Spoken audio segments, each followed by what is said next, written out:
Remains of medieval soldier found with sword and knives in lake.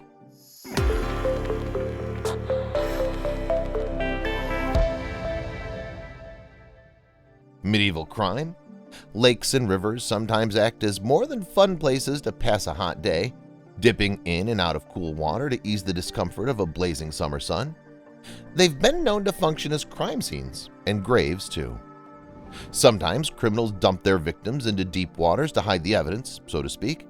After all, unless law enforcement officials know where to look, seldom do divers explore an area's waters just on a hunch bodies might lay at the bottom.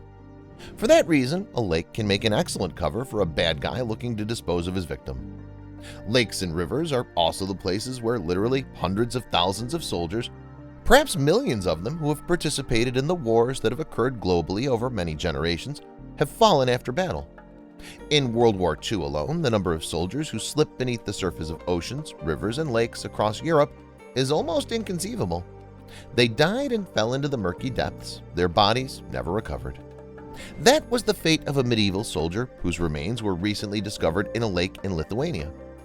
Experts know he was a soldier because 2 knives and a sword were found near the body, all of which were amazingly well preserved, said the archaeologists and divers involved in the retrieval. Also, he was still wearing the leather boots he died in, and other leather items were found near the remains, which experts think are straps for the knives. All this bounty for archaeologists was found 9 meters down in Lake Esveja, the largest lake in Lithuania and the source of many other valuable, centuries-old discoveries, reports Live Science. It's near the Dubinjai Bridge, located near the ruins of Dubinjai Castle, once an imposing, important structure in medieval Lithuania and vital to the country's defense against outside threats. Once the remains and the relics found alongside them are restored and properly preserved by the University of Vilnius, they'll be put on display at the Lithuanian National Museum. This discovery is not the first turned up at Lake Esveja. Plenty of other items from the 16th and 17th centuries have been found during previous explorations of the lake sediment.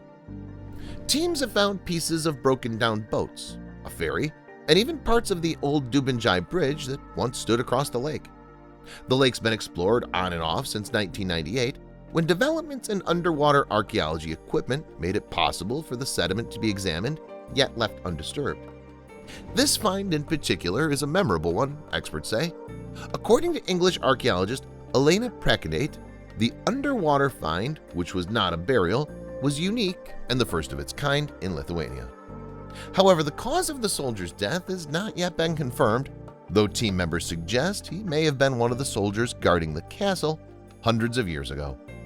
It was once part of the Grand Duchy of Lithuania, part of a dynastic union, as it's called, with the Kingdom of Poland. While excavating Lake Esveja will continue, and experts hope there may be more valuable discoveries awaiting them as divers keep sorting through the deep water. The soldier's remains were amazingly well preserved because of the sediment, which seemed to freeze the body and its accompanying artifacts in time, revealing even more details about who this young man was. Are there more like him waiting to be found on the lake's bottom? Only time and the hard work of divers and archaeologists will tell.